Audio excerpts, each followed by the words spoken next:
Cream donuts are. Krispy Kreme donuts are so good. If I told you right now they had crack in it, you go, I knew something was up. And, hey everyone. This is, Rocky, and, Macron.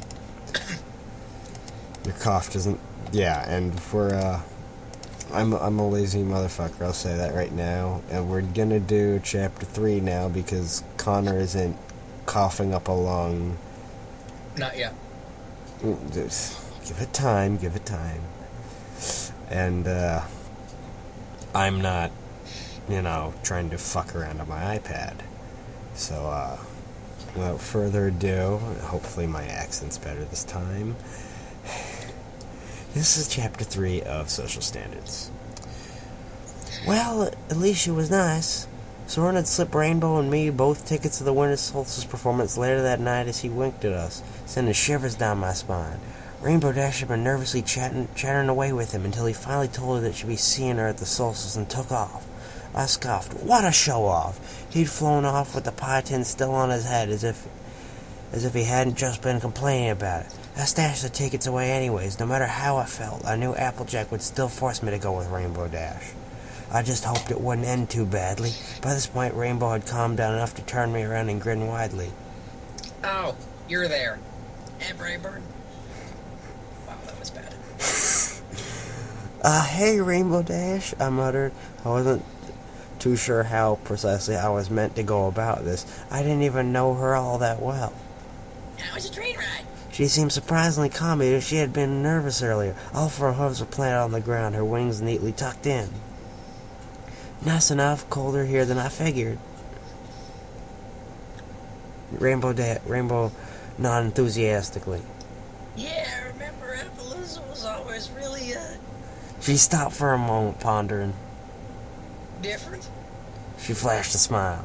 Applejack trotted out the door, and now that the floor was clean of crumbs and bits, I heard her say something that I couldn't quite make out before Macintosh nudged his way through the door, with Apple Bloom weaving between his legs. She thought for a second before settling happily next to me on the couch. Granny Smith's going to play bingo. Applejack told me again, though she was looking at Rainbow Dash. So it's just gonna be us. Apple Bloom, did you talk to Rarity about sleeping over her sweetie Bill? Yep. But sounding the same. Apple Bloom nodded vigorously. I got my backpack. Rarity will be here soon. You've made your point. Good. Oh wait, Good. fuck. Fuck. Good. Agreed, Applejack. Well, Mac, you wouldn't mind starting on dinner? She tilted her head to the Redstone, who was already standing in the small kitchen. Changing pots and pans were heard, clanging. The room was filled with an awkward silence, with the occasional sizzle in the kitchen, until finally somebody, who I assumed was Rarity, knocked on the door for the third time that night. Apple Bloom hopped to her hooves as Applejack seemed to dart over, perhaps to block the doorway, and Rainbow Dash had shrunk back. I looked to her and raised an eyebrow, but kept my mouth shut. Applejack kind of hustled Apple Bloom out of the door and slammed the door shut, then grinned nervously and turned around. Sorry. I didn't want her to come in here and make a big deal about you and Bray. She explained to Rainbow. Got it? Rainbow Dash nodded. So what's for dinner? She turned to Big Mac. I realized that she somehow looked different than she generally did when she was in Appaloosa. Applejack was also squinting and looking at her. She was wearing makeup, something I would sure as shoot didn't remember. Had she taken that much time to strike my fancy? I felt bad. Why in the hay was I so special? The dinner was unmemorable. Bread and mashed potatoes, something like that. We ate without really talking, which sometimes reminded me of dinner when my mom was busy and it would just be me and my dad. The only noise was forks scraping against our plates. I shifted uncomfortably, and I finally decided to break the silence. So Soarin's one of those Wonderbolts, right? The famous stunt flyers? Oh my gosh, they're so cool. Soarin is the greatest one of them. He's the leader with Spitfire and theirs too. Soarin leads the Stallions and Spitfire leads the Mares. Oh man, I should ask him for an autograph tonight. Did any of you one? One's got an autograph picture of Spitfire. She told me to follow my dreams. Isn't that just so good? She snapped her jaw shut when Applejack glared at her. Sorry? She mumbled, redness creeping along her cheeks. I actually laughed, poor thing. Or he seemed a little weird. Celebrities are like that, crazy drugs and the such. Rainbow paused, chewing over what I had said. Yeah. She finally agreed. I heard some weird rumors about him and pies, and also that he's a cold caller or something. She shrugged. My jaw went slack. Was that really not a big deal at all to her? That's unnatural, I blurted. Rainbow turned to me and stared at me, tilting her head. It's not all that weird. Everybody likes pies. She muttered. Oh, wait, sorry. I forgot. You guys She gestured around the group. aren't used to the way Cloudsdale thinks about these kinds of things. What sorts of things? Applejack snapped. I just think fun, just thinking about anything. Whoop. She scrunched her nose and leaned in over the table. I mean, Rainbow quickly realized her mistake. Philly foolers and gold cuddlers, you know. Not as big of a deal to us as it is to you. I hear the unicorns are getting used to it. Organizations in Camelot and stuff. Applejack scoffed. I knew she had plenty to say, but she kept her mouth shut. It actually surprised me. AJ was no for those kinds of things. She generally opened her mouth and spoke, and thought about what she had said after. Maybe she was just trying to be polite or avoid things turning awkward, though it was a tad late for that. I decided to avoid the topic. This wasn't something I wanted to talk about, but my mind still stayed in the same place. Those rumors about Soarin couldn't be true, right? I knew celebrities had crazy lives, but it just wasn't right. The rest of the night seemed like a blur of awkward discussions, avoiding the general topic until Applejack decided it was time for us to go and shoved us out. The night was cold and I shivered. The dark blanket of the night stretched out overhead. If it weren't for the occasional street light lining the path to the center of Ponyville, I wouldn't have known where the hell I was going. I hear Pinkie Pie's making some of her special punch tonight. I can't believe the Wonderbolts are here, though. Pause. I wasn't even gonna go. I heard Dash continue. The trees around us were dark and almost seemed to lean in, boxing us in. Do you, Freak. Oh, fuck. That's my line. God damn it. I blinked. I guess sometimes some ponies have problems with it in Appaloosa, but I've had a drink up in there. Up here and there. Yeah, it's pretty fun at parties. You ever been to Cloudsdale? I'm an earth pony, I pointed out flatly. Oh, yeah. She laughed nervously. I felt me. Give me a sec. Oh, God. I felt mean. I was generally a friendly pony, but this was just so uncomfortable. I reminded myself to not let Applejack set me up on any more dates with mares. I was being rude. I knew that, and part of me wanted to be nice. This was a nice filly. I knew somewhere in my stomach that I could be nicer. I tried to smile. You okay?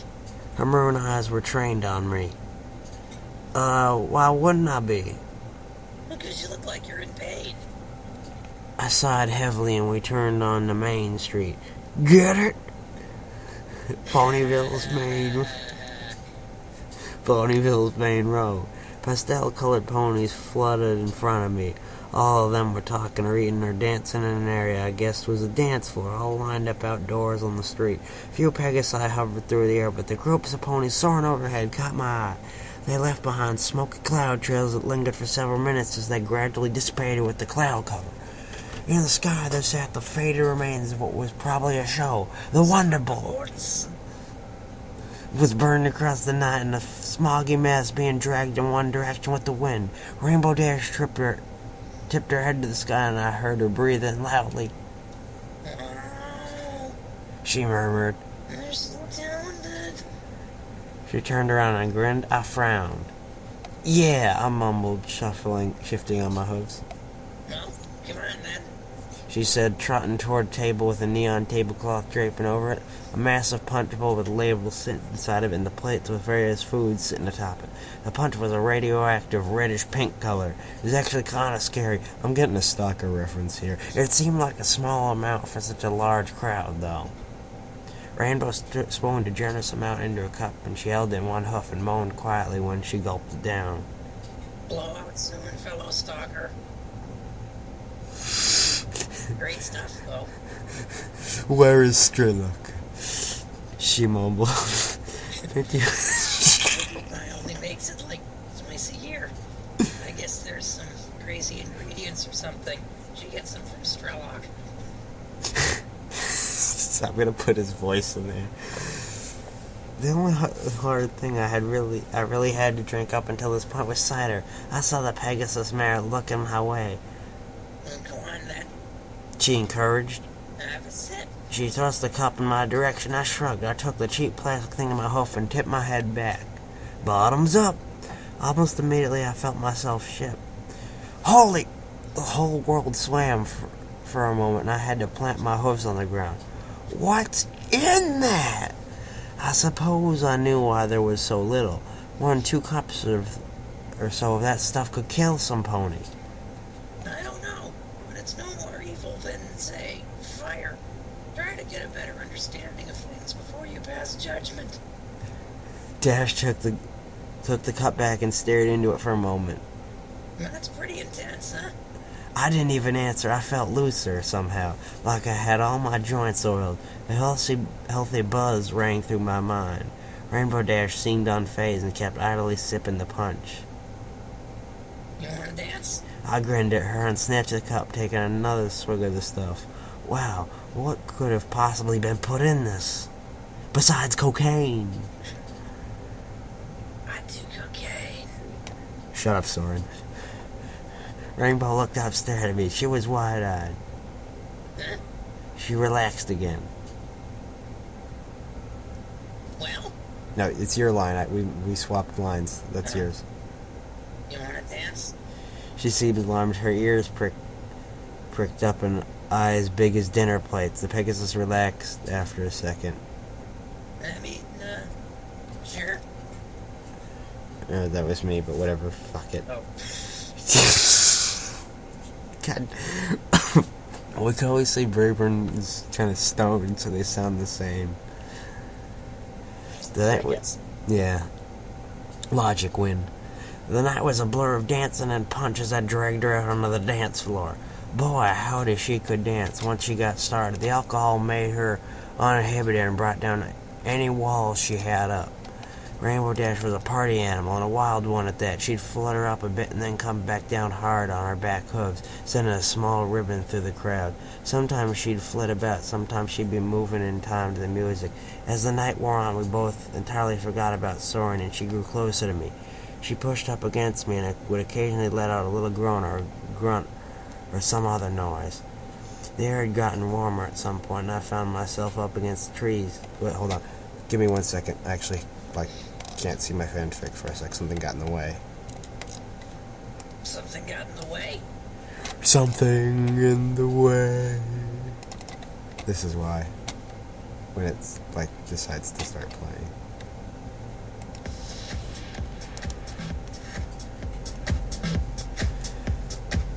We were farther away, but I could still hear the dull thudding of music beating through my ears. Rainbow's hooves were planted beside either side of my head. She slurred, grinning deviously and leaning in. I felt her moist, hot breath condense on my face. It carried along the scent of something like rotten fruit. She leaned in. Her face was flushed. Her forelock was plastered to her forehead by sweat, damp clusters of 7-colored hair obscuring her magenta eyes. Those beautiful magenta eyes. Why hadn't I seen them before? She leaned in, smashing her mouth against mine. I went along with it for several moments. As we'd been drinking the same stuff, her mouth tasted like mine, without much variation. My heart dropped into my stomach, and I pushed her away quietly. No, I slurred, shaking my head, trying to clear the cloudiness. This ain't right, Rainbow. Connor? Rainbow? Huh? She pulled back, standing on all her 4 hooves again. What happened? Ain't right, pretty mare like you, I grumbled, not sure if I was making sense. You're a good mare. I don't think this is gonna work, Rainbow. What are you talking about? This kid's flank. You're real cute and nice and all that crap. What else you want? She rolled her eyes. Now, what were we doing? She wrapped her foreleg around my neck awkwardly, and I shook her off. No, I said flatly, shoving her away and glaring. What's your problem? I just don't want to. I ain't interested. You're just making out with me and then you tell me that now? What's your problem, dude? Rainbow snapped. Some of her words were still malformed. I'm sorry, but we should quit while we're ahead and some pony gets hurt. What does that even mean? Rainbow Dash stamped a hook, sending dust spiraling into the air. I coughed. Why'd you even bother coming then? She was starting to snarl. I apologize. I should have just... You damn well better be sorry. She glared, narrowing her eyes. I should have known better. Just another one of them. Now, Rainbow, listen to me. Just another one of them. Stupid stallion. She continued relentlessly, her voice booming louder. I should have. If you would just let... No, you listen to me, okay? I dealt with you all my life. You're all the same. Figured, since you're related to Applejack, you'd be different, but... I like colts. I wasn't sure why I said that. It wasn't true. I liked mares. The right one just hadn't come along. I liked mares. Rainbow sat there for a second, entirely stiff. In spite of the alcohol from earlier, everything was stunningly clear. I saw the color drain from her face. Please don't tell Applejack, I murmured, terrified by the words that had come out of my own mouth. Well, this explains everything. Rainbow I guess I'll go think about it. Rainbow Dash hissed before flapping her wings. Apparently the alcohol was still affecting her because she flew lopsidedly from the ground, one side of her body higher up than the other, and she disappeared. She moved faster than any earth pony or Pegasus I'd ever seen. I squinted after her and hoped she'd be okay. She was going awfully fast. A spectrum of colors burst forth from her, 7 different hues peeling behind her as she reeled forward, evaporating in her wake. A shockwave pounded through the air, rattling the trees, me and the dance floor several hooves away. I knew this would happen. I leaned against the tree inside, reaching a back hoof to check to be sure that I still had my hat. I felt sober now. I'd heard of the sonic rainbow before, but it didn't seem to matter anymore. This was my fault. I groaned loudly and slid my back down the tree, brushing my mane from my eyes and tipping my hat down so that it was at least partially covered my face. I didn't need anyone seeing me like this. I hoped she would be okay for every pony's sake. Applejack was going to have my skin for this. I just hoped that she didn't tell Applejack what I had said. I was intoxicated. That didn't count, right? I heard some pony's footsteps and looked up. At first I didn't recognize the stallion until he pulled his goggles up from his eyes. Hey man, is that true? He asked. I stared at him for a moment before I recognized him as Soarin. I'm drunk, I grumbled. Go away. Soarin grabbed my hoof, practically forcing me up. I settled on all fours. What? I snapped. You seem like a cool guy. Soarin grinned. You should go light up a joint or something, man. I stared at him raising an eyebrow. What I said back there was just the punch talking. Why don't we go have lunch or something tomorrow? I'll bring the pot brownies. He asked, ignoring my explanation and cocking an eyebrow and then believing that he was dead. Come on, man. I'm a celebrity. You should be honored to smoke pot with me, dude. I barely know you. Great time to start. So how about 1:30? I just want to chill. It's been a while since I've gotten my fix, you know? Starting to get the shakes. Plus, It's been a while, too, since I've just talked to somebody within the team. Or, He flicked his dark blue mane histrionically out of his eyes. raging fanmares. I scoffed, already turning. I've got more stuff to worry about, I snapped, beginning to walk back toward the farm. He fluttered over my head and landed in front of me, furrowing his eyebrows. At least think about it, okay, man? Fine. The alcohol seemed like it was settling in again, and several of my steps were misplaced. See you tomorrow, man. He called nonchalantly. What a fucking idiot. And that was by far the best fucking chapter we've ever done. Agreed. And that was the shortest chapter we've ever done.